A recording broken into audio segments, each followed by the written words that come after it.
Industrialisasyon, nakatutulong nga ba o nakakasama?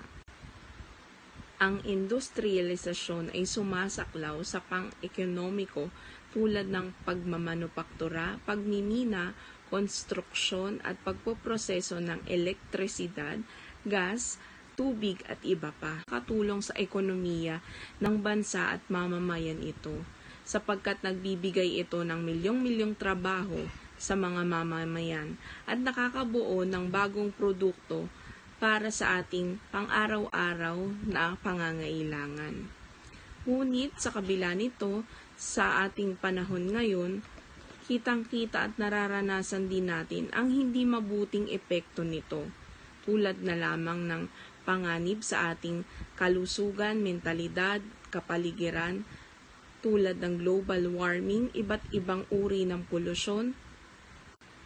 Ayon sa pag-aaral na nailathala ng MDPI Sustainability Journal sa mga bansa ng Organization for Economic Cooperation and Development o OECD, may 1% ng pagtaas ng industrialization ang nagdudulot ng humigit kumulang 0.406% pataas na o pagtaas ng basura na nangangahulugang may direktang kontribusyon sa pagdami nga ng basura, polusyon, populasyon ng ating kapaligiran. Nandiyan rin ang pagkasira ng kagubatan, halaman, karagatan, pagkaubos ng iba't ibang hayop.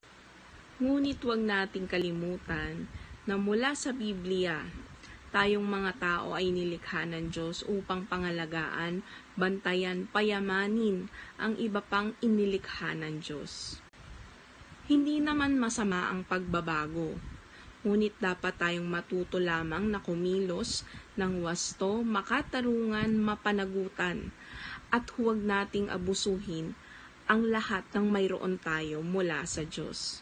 Kung ang bawat isa o bawat pamilya ay matututong magtanim, matututong magtipid, matututong maging mapanagutan sa kanilang mga basura, sa huli, marapat lamang na tayong lahat ay may pag-unawa, pagninilay, pagkilos at pagsasabuhay ng pagre-reserba ng kalikasan.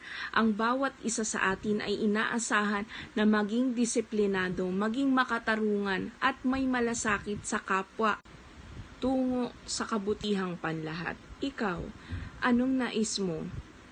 Pagbabago o pag-unlad? O baka naman pwedeng pareho na lamang?